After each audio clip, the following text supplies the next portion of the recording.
अस्सलामु अलैकुम दोस्तों, स्वागत है आपका हमारे चैनल जिक्र बाई आरिफ पर। यहाँ हम आपको इस्लामी इतिहास, पैगंबर की सीरत और ईमान को मजबूत करने वाली कहानियाँ सुनाते हैं। आज हम आपको बताएंगे दुनिया के सबसे बड़े सांप की कहानी। तो शुरू करते हैं। अरब की तपती रेतों में, जहाँ सूरज आग बरसाता है और रातें भी तपती रेत के नीचे अपने रहस्य छिपाए रहती हैं, वहीं एक कबीला बसता था, बनु हक़क़ा। ये कबीला एक ज़माने में अपनी सादगी, ईमानदारी और इस्लामी तालीम के लिए जाना जाता था। सुबह की फज्र अज़ान से लेकर रात की तिलावत तक उनकी ज़िंदगी अल्लाह की इबादत में गुजरती थी। लेकिन वक्त बदला, कारोबार बढ़ा, दौलत आई और दिलों से तवाज़ुन चला गया।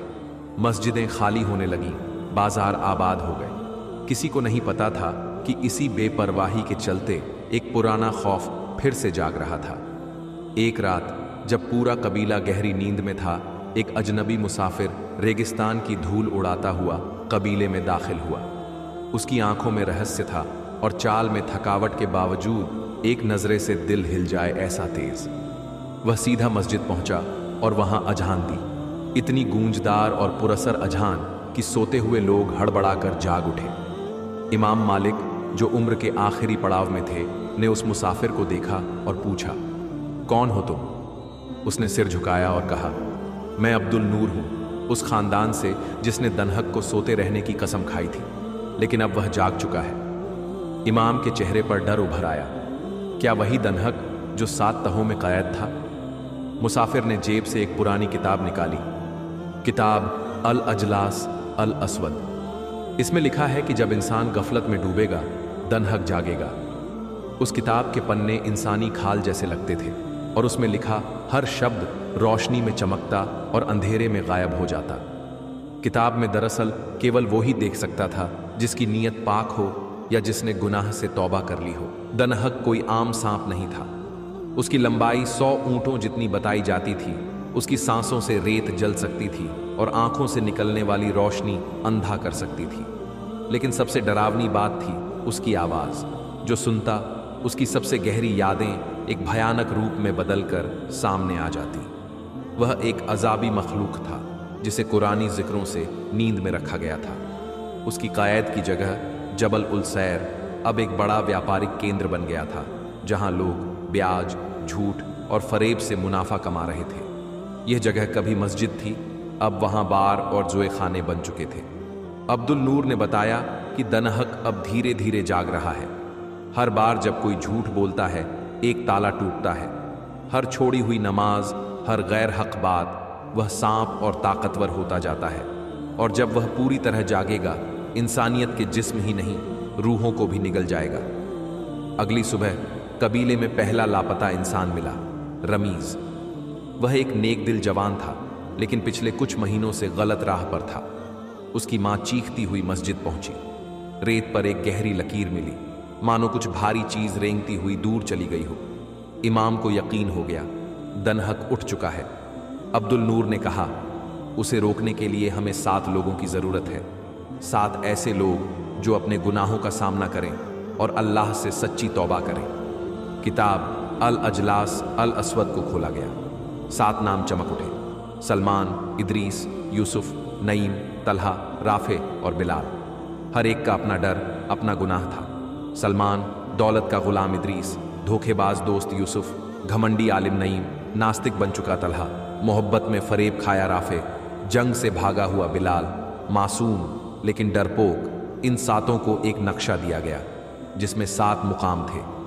हर मुकाम एक इम्तिहान था और हर इम्तिहान से पहले उन्हें एक वली की रूह से मिलना था जो उन्हें रास्ता दिखाएगा। लेकिन ये रूहें गुफाओं में नहीं मिलती थीं। वो कभी कभी आईनों में झलकती थीं, कभी किसी अंधी औरत के सपने में और कभी एक बेकसूर बच्चे की हंसी में। पहला मुकाम गार उल रहमत। वहाँ एक जिन्न, झिरमील उनकी परीक्षा लेता है। उन्हें दिखाया जाता है कि उनका गुनाह क्या कर चुका है, किसे तकलीफ दी, कौन बर्बाद हुआ। हर कोई गिरेबान में झांकता है। फिर वो मिलते हैं एक वली की रूह से, शेख अल हाशिमी। शेख कहते हैं, तलवार से दनहक नहीं मरेगा, उसे मारने का एक ही रास्ता है, दिलों की सफाई और एक दूसरे के लिए दुआ। हर मुकाम पर एक नई चुनौती मिलती है। एक जगह उनकी आंखों के सामने सोने की बारिश होती है, लेकिन जो उठाता है अंधा हो जाता है। दूसरी जगह पानी है, लेकिन जो पीता है वह पागल हो जाता है। तीसरी जगह आवाज आती है, तुम अकेले हो, और सबके सामने उनकी सबसे बड़ी शर्मनाक गलती दिखाई जाती है। एक मुकाम पर उन्हें पुराने समय की एक मस्जिद मिलती है जिसमें सिर्फ रूहें नमाज पढ़ती हैं। वहाँ किसी इंसान का दाखिल होना मना था, लेकिन जब बिलाल नमाज में शामिल होता है वो रूहें उसे पहचान लेती हैं और एक रहस्यमयी स्याही से लिखी आयत उसकी हथेली पर उभर आती है। वह आयत बाद में दनहक पर पढ़ी जाती है। हर बार वे टूटते हैं, फिर खड़े होते हैं, एक दूसरे को सहारा देते हैं। आखिरी मुकाम जबल उल सैर था। वहां दनहक पूरी तरह जाग चुका था। उसका शरीर रेत से ऊपर उठ रहा था। उसकी आंखें लाल थीं, जैसे आग की दो मशालें। उसकी फुफकार ने पूरे कबीले को हिला दिया। उसने सातों के सपनों को पकड़कर हवा में दिखा दिया, सबके गुनाह सबके सामने। लोग शर्मिंदा हो गए, लेकिन डर से ज्यादा अफसोस उनके चेहरों पर था। सातों ने सफेद कपड़े पहने और तौबा करके अल्लाह से मदद मांगी। तभी अब्दुल नूर उन्हें नूर की तलवार देता है, जो सिर्फ उसी के हाथ में चमकती है जिसने सच्चे दिल से रोते हुए अपने गुनाहों की माफी मांगी हो। सबसे पहले बिलाल आगे बढ़ता है। वह कांप रहा होता है, लेकिन उसके दिल में अब डर नहीं, सिर्फ यकीन है। तलवार उसके हाथ में रोशनी बिखेरती है। दनहक उस पर झपटता है, लेकिन तलवार की नूर से पीछे हटता है। तब सातों मिलकर एक दुआ पढ़ते हैं, एक पुरानी दुआ जो किताब में लिखी थी, या हन्नान या मन्नान इजहब अन्ना दनहक व अइजना बिनूरिक। तब तलवार एक साथ 7 हिस्सों में बंटती है और हर कोई एक वार करता है। हर वार पर दनहक की चमड़ी जलती है और आखिर में वह जमीन में समा जाता है।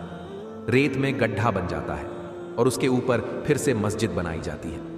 अब्दुल नूर कहता है, जब तक लोग याद रखेंगे कि दिल की तौबा तलवार से ज्यादा ताकतवर है, दनहक कभी नहीं जागेगा। बनु हक्का फिर से अल्लाह की तरफ लौट आता है और वह सातों अब अपने अपने इलाके के वली बन जाते हैं, अपने अपने इल्म और इबादत से लोगों को बचाने वाले। लेकिन कहते हैं, रेत अब भी सांस लेती है और कहीं दूर एक धड़कन फिर से तेज हो रही है। दनहक सोया है, मरा नहीं, वो फिर आसक्त है। तो दोस्तों, कैसी लगी आपको ये आज की कहानी? अगर आपको ये कहानी पसंद आई हो तो जिक्र बाय आरिफ को सब्सक्राइब करें और ऐसी और भी रहस्यमयी इस्लामी कहानियों के लिए हमारे साथ जुड़े रहें और अपने अपने दोस्तों और घर वालों को भी जोड़ें। चलिए